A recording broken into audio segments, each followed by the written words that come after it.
The best artists are creators. Every child is born an artist. Okay. They are born artists. Parents make them other things.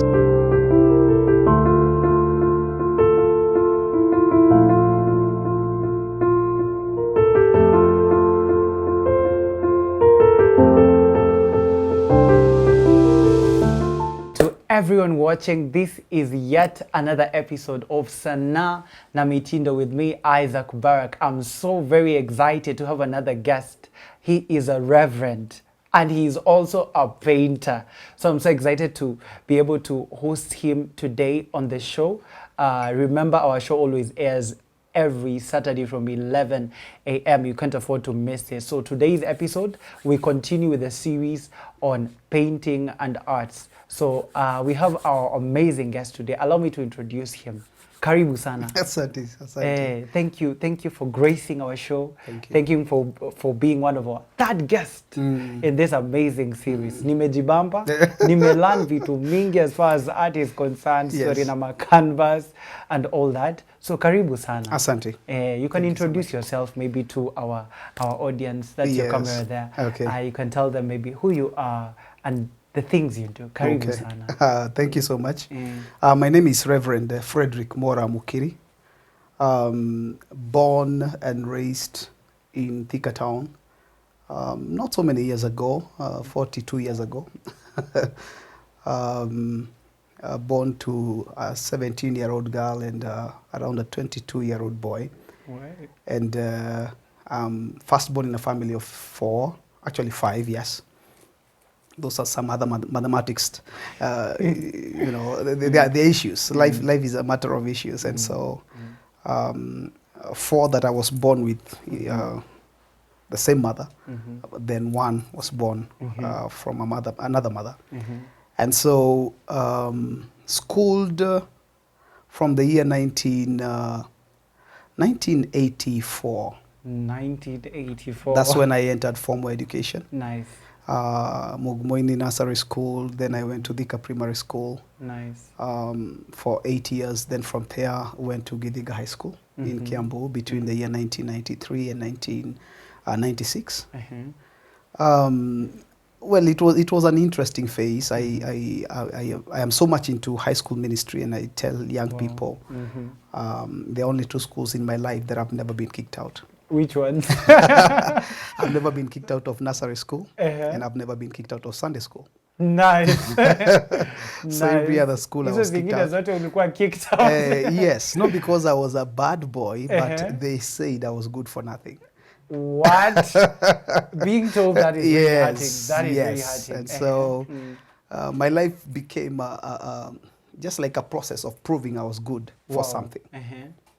And that's when I discovered art. I discovered art in class 3. Okay. That is in the year 1987. That's the time I think we were introduced to art, drawing. And from that time, life became a process of destroying my 32-page book, you know, removing the center pages so that I could draw something. And, you know, that one became a clash. It developed into a clash between me and my parents. Because we were living that lean kind of life, whereby even my parents could not afford the meager, the basic things that we needed in the home. And so me coming with this idea that I could pluck out pages from a book so that I draw, it was a clash. It was a clash, actually the clash of the titans between me and my father.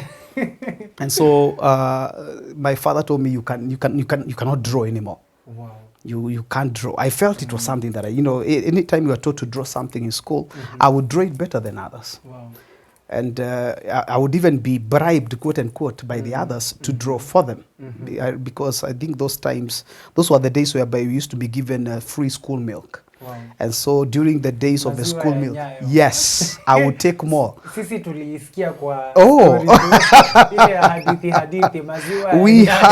had milk. We used to take milk, I think, thrice a week.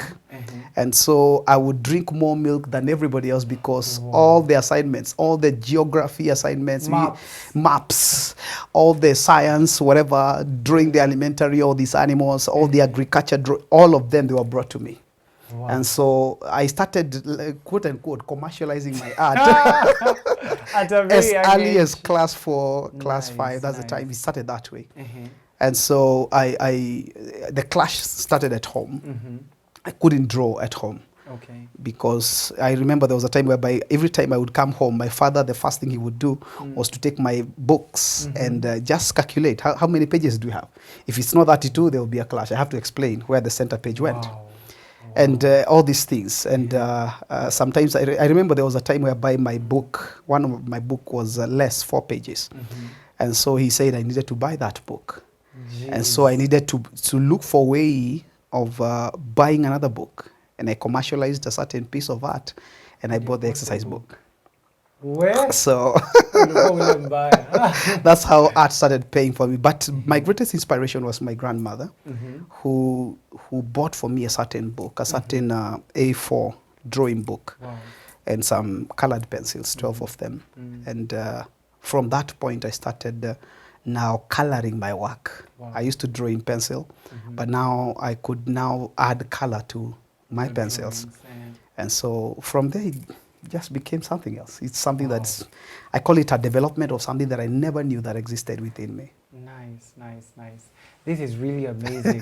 Hearing Kwaza's story now, as in your grandma is the one who harnessed your talent and supported. Yes. Because I believe most people, especially young people, we struggle, especially telling our parents, I want to do art, or I want to become a singer. Correct. Or I want to do anything. Personally, I remember art was not my thing, drawing was not my thing. Nilikuwa nachora map, inaenda inaangalia sijui happy, inaangalia happy. But personally, me, I was a singer. Okay. So telling my parent, coming out and telling my parent, me, I want to sing. That was one of the hardest things. And I believe maybe you can tell something to maybe the parents watching this episode today. What do you think about talent? And the fact that maybe it brings food to the table. Does it first bring food to the table?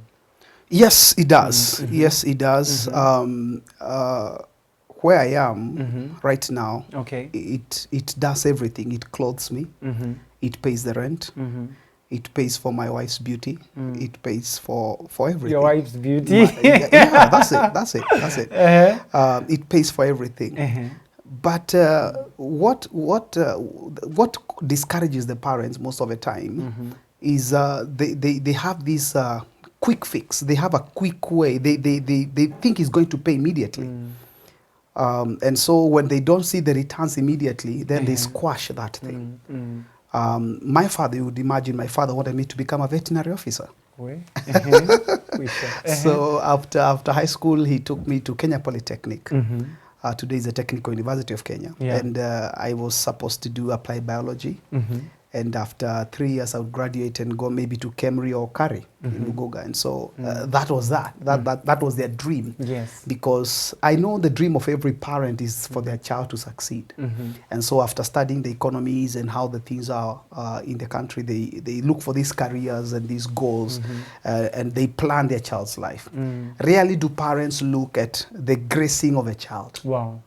The gracing of a child is, to me, the way God, the manufacturer of this child, brought this child to be and to exercise their life. I believe every child comes as a solution to a certain problem. Wow. I believe every child comes as a light to a certain darkness, a salt to a certain lack of flavor. And so if we don't allow our children to uncover and to discover who they are, then instead of them becoming a solution to a problem, they become a problem waiting for a solution to come. You see? Nice. So part of the way to discover and to uncover the solution that every child is to look at what they do without a struggle. Wow.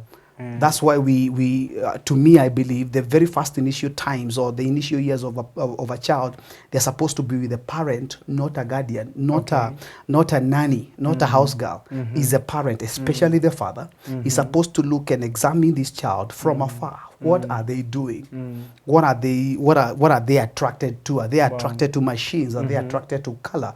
Are they attracted to food? You know, and after learning these things, then they start harnessing resources to help this child to do what they are doing with ease. You know, without a struggle. to me, that's what my grandmother did. Yes.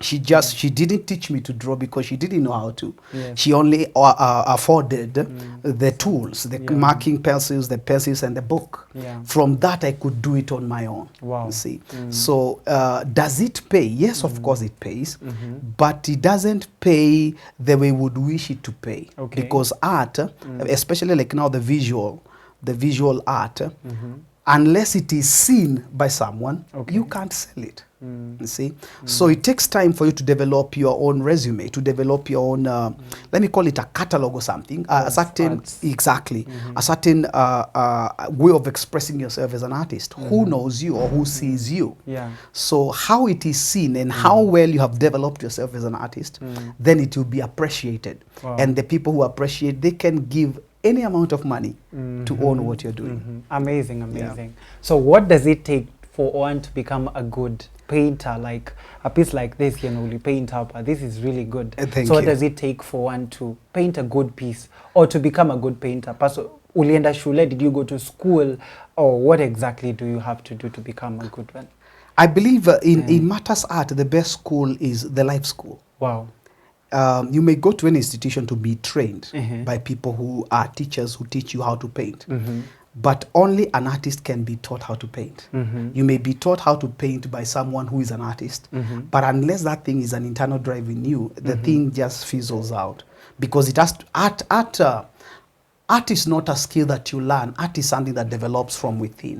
Wow. It's like somebody who's trying to walk. You can be helped by someone else to walk. You can see other people walking and you desire to walk. But unless it comes from within, the desire to walk, you'll always be crawling.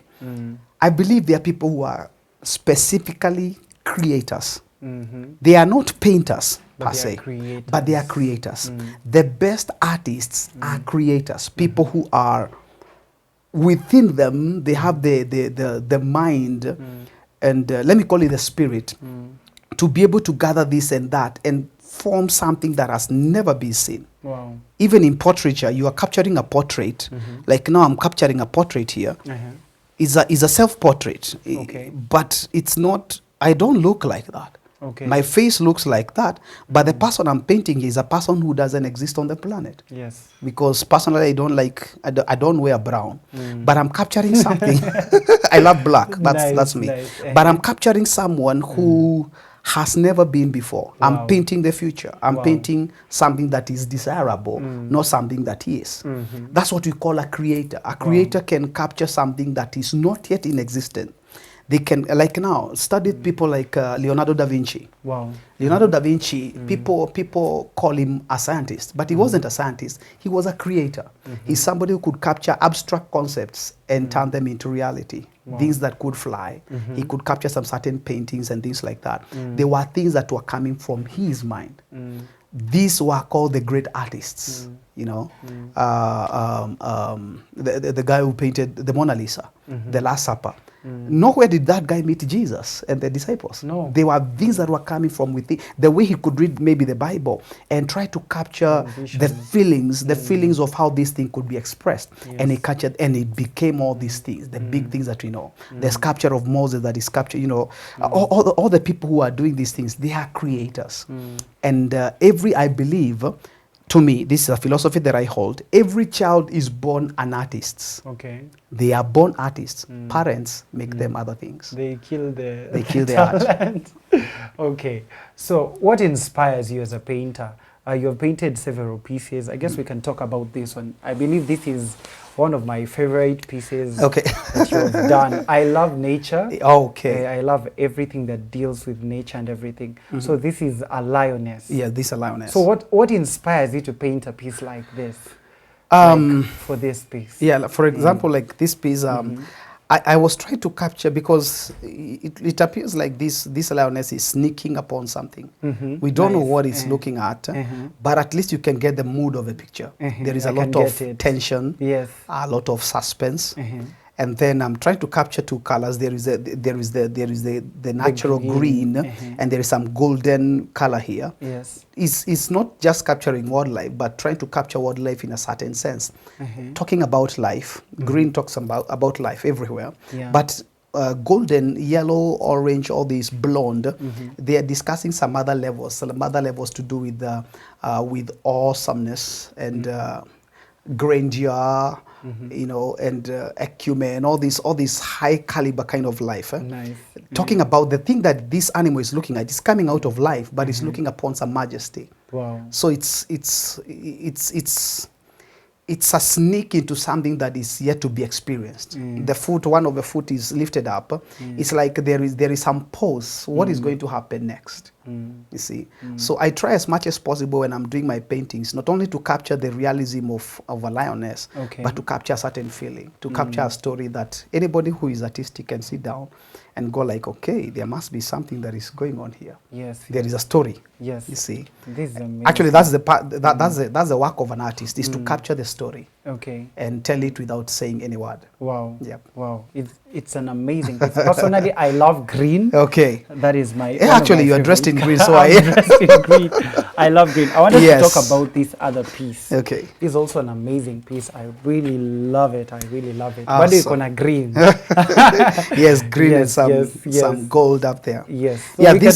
This one is inspired by where I was raised. This is a painting inspired by the Chania Falls. Wow. Around that is in Thika. Yes, around the Blue Post Hotel. If you're in Blue Post Hotel, and you look at the Chania Falls, this is what you see: the bridge and the water, the cascading water. And I grew up on the other side of this river in Thika town.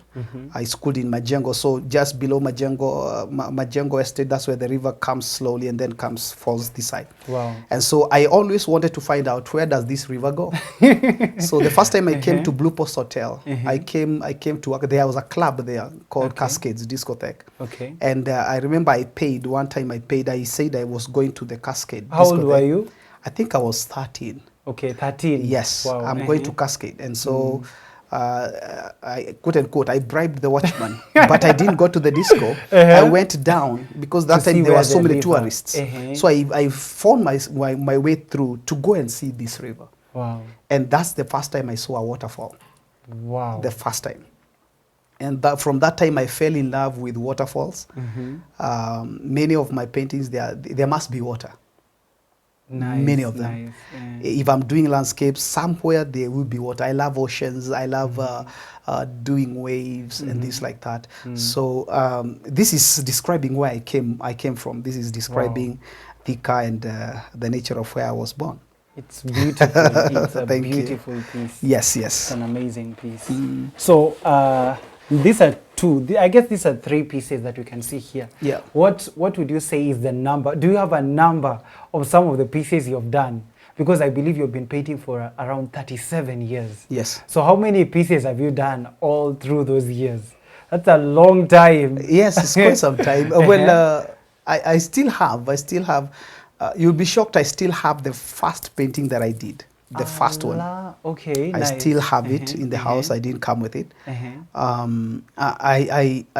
don't like showing it because it has some attachment to me. Okay. So I still haven't framed it. I'll frame it for the sake of my own, posterity and things like that. Okay. But it's quite some paintings. You can imagine. I do like now a painting like this, I do it in 3 days. Okay. Now 3 days, not unless I'm doing commercial, whereby I am doing paintings to go. Okay. Or maybe I've been commissioned to do a painting. I just paint. I wake up at night, I can't sleep, I just go and paint. Wow. So I have paintings upon paintings. Some of them they have been sold. They are to the thousands, I think. Yeah. Wow. By now, yeah. To the thousands. Yes. Where I wish ningekuwa na gift kama hiyo. But me personally, I love your pieces. They are amazing. So what inspires you to do pieces, to do, like for example, unaamka tu na feel, I want to paint a particular thing. What inspires you? Number one, the stories. I've read stories of people. Okay. When I discovered I'm gifted and graced in this way, I started looking for people who does that. Wow. Okay. In the estate where I was raised in Thika, it's called TUDC, Thika Urban Development Council. And so I was born and raised there. There were three artists that were doing it commercially. Wow. There was a guy called Geoffrey Mogwe, there was a guy called Robert Karanja, and somewhere in Biafra there was another guy. We used to call him Dan Mukona. Okay. So these three people, they were the people that when I was a kid, even when I had a short, I didn't have shoes, I would wake up in the morning, even without taking breakfast, and I would run to find out whether they are painting. Wow. And so most of the time I would find myself, the very first person I knew was Dan Mokona. And I would go to Dan's home and I would just sit where he's painting, sit down. I remember sometimes he would even prepare tea for me, just sitting down, and I would watch him paint. He used to paint in oil colors, and he was so much of a wildlife artist. I could see his paintings were inspired by the likes of David Shepard and people like that. And so he would paint all these magnificent, beautiful, huge animals. You know, he loved the big five, and he would paint all these big animals. And I would sit there the whole day. Wow. Eating nothing, just being absorbed, you know. The way they do it, they just take me over. Geoffrey Mogwe, another guy, Robert Karanja, these guys, the way they would do it, they would just suck me in. And it was Geoffrey Mogwe who told me, now, Fred, you have to do it. You have to do it. Because he would tell me, now, I need you, the next time you are coming, I want you to come with a drawing. And I would go with a drawing, then he would critique my drawing and things like that. And then he would guide me. But then one time I was watching a video in college, in a missions college. Okay. I was just alone in the video room, and the video, a VHS, I was watching, and I saw a guy called Miles Monroe. Dr. Miles Monroe, he's graced in that way. Yes. Actually, himself, he was an artist, he was a musician, he was a pastor, he was all these things. And one of the statements that he said that time was, die empty. Die empty. Die empty. That thing up to this day hit me, boom. Die empty. And so die empty, he meant you need to first of all sit down and uncover and discover what are the things that you have within you, raw, untaught. You aren't taught by anybody. They're just things that you can do without being trained. Wow. And so I discovered I can paint. I can draw, actually. I didn't know about painting. And so I needed to look for ways and means of dying empty, making sure that this thing is fully exploited. Kabisa. Fully exploited. Taking it, I don't do something halfway. Yeah. I'm a minister right now. Anything I do it full blast. I go to the very end. I touch the next thing that I wanted to uncover was music. When I sit down, I started listening to music long time ago. Okay. Those years back, they used to call me Tupac. You know. You can imagine. Yes, I had a stud in my nose, stud in my ear. I had the 3 or 4 cones on my head, you know, bandanas, sagging jeans. You can imagine some, you know. Man, that used to be. So Tupac was my favorite. So I loved him. I love his movies, Poetic Justice, all these things. I love the clash between the East Side, West Side. I love that story. Nice. The West Side Story. And so I follow these guys. And so by the time I started hearing music, listening to music, I wouldn't just listen to the vulgar language they were talking about. I would listen to the rhymes, the way they are bringing all these things. Nice. Yeah, I listen to West Side Connection. I listen to Lost Boys. I listen to these people. I listen to Snoop Dogg. And I listen to the way they are bringing all these rhymes. And to me, that poetry just came alive on the side of me. And I started writing poems. When I was in high school, I would write poems to girls, and I was known. I was known. In literature, I was the best in high school. My director is just laughing. I was the best. Because ulikuwa babi. Ulikuwa babi, ulikuwa naandika. This is poetry. So you can imagine, I'm in Githiga High School, Form 3. I'm writing a letter to a girl in St. Anne's, Leoki. Jeez. So it's a combination of poetry, and then I drew a certain piece. Whoa. Actually, for the boys in the school, for them to say, of course, you know, they didn't have, you know, so they used to call me Tupac those years because of the rhymes and everything. Everything I wrote was poetic. Nice. And then I used to design my own writing pads. I take a foolscap, a normal foolscap, and then I'll draw some stuff. It will become something else. Nice. So the guys in school used to come to me. They pay me to do for them the writing pads and create poetry for their girlfriends. Nice. And so these things, they come. When you uncover, you take them to the fullness. So when I discovered the poetry and the language and the things, you know, within me, then I took them to the fullness. Nice. Right now I've written 4 books. It's just something that is coming out. Wow. So I came to discover that once you're an artist, You are always an you are an all-round guy. Yeah, you can actually create anything. exactly. You can write, you can sing, you can play an instrument, you can be a good cook, you can be a stylist, you can be a good fashion whatever fashion. You are that way. You are created that way. An artist can be close to 9 other things comfortably without going to school. Because on that point, most of the artists we have brought here who do painting and everything, most of them walikuwa nasema I am a singer. Most of them are into art, different types of arts. The last one we had does pottery and all that, but also is a very good painter.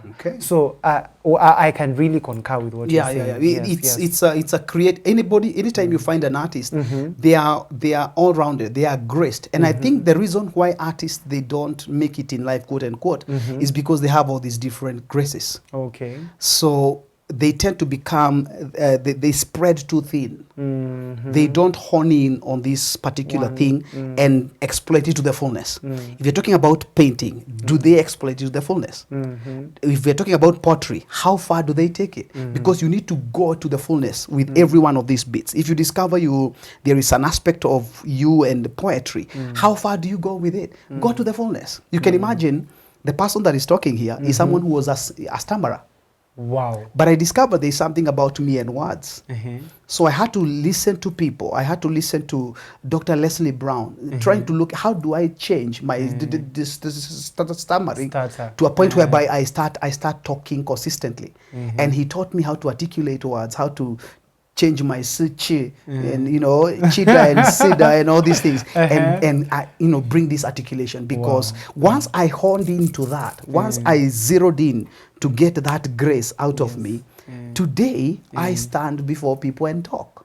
And I don't do it for free. So basically someone can be stuttering and in a few years they can be clear. You can conquer that. Yes. Nice. Let's finish with this. What would you advise a young man who loves art and maybe is afraid to enter into the space of art because of maybe what the parents think or what the friends would think? Because most of the time in Kenya, kukua daktari, kukua lawyer is the it thing. It's the it thing. So what would you tell a young man like that? Well, I would advise it's wisdom. Don't frustrate your parent by saying, I want to do this. At the end of the day, you're going to do it on your own. It's good to do. Somewhere it's good to do the things that, quote unquote, are going to put bread on your table. Nowadays, I hear people talk about side hustle. I don't believe in that kind of a thing, side hustle, whatever. To me, I believe there is something that is put on the inside of you by God that is supposed to fend for you for the rest of your life. To me, it is art. Okay. Anything else that I do is commensurate or complementary to this one thing. You cannot say that you are an artist and then I find you doing veterinary medicine. No. You see, that one is something that is not, it's a tangent away. It's going to derail you from art. There are things that go in harmony with the gracing that you're calling art. Art, you'll find art, you'll find music, you'll find poetry, you'll find public speaking, all these things. You'll find even rapping. Rapping is poetry. You find these things, the people who are artists, like now to me, I cannot paint without music. And I put very high decibels of music. Not just cool music, decibels. Boom! I need to hear the boom and everything filtered very well. That's the time when inspiration comes. So try to hone in. You may be taken by your parent to a certain university to do this career, and you do the career. But I promise you, at the end of the day, you're going to be very frustrated. You're going to be rich and frustrated. You're going to become somebody who drives and wishing you can be carried on a boda boda. Why? That is not your dream. It's your parents' dream. So don't kill the grace of God on the inside of you because of a career. Careers, they come to an end. You'll be employed, you'll be sacked. That's how this planet is. But the thing that is going to keep you afloat is the grace of God upon your life. Amen. We can go on with this conversation like forever. This is amazing. It was amazing having you today. I've learned quite much. Because umeongea kuhusu metaphysics. And I was like, kwisha, mimi ndio your lecture room, ndio nimeanza kusoma. This is so nice. I love your pieces. It's amazing. We'll be able to show some of the many other pieces that you have done. And it's really good, especially having people who have been doing this for quite a while, coming to speak on this topic on Sanaa na Mitindo. It's amazing. Awesome. And thank you very much. It's a pleasure. Yes, Thank you karibu so much. sana. So thank you everyone for watching Sanaa na Mitindo. It was amazing. I was your host, Isaac Baraak. You can't afford to miss the next episode of Sanaa na Mitindo here with me, Isaac Baraak. Karibu sana sana.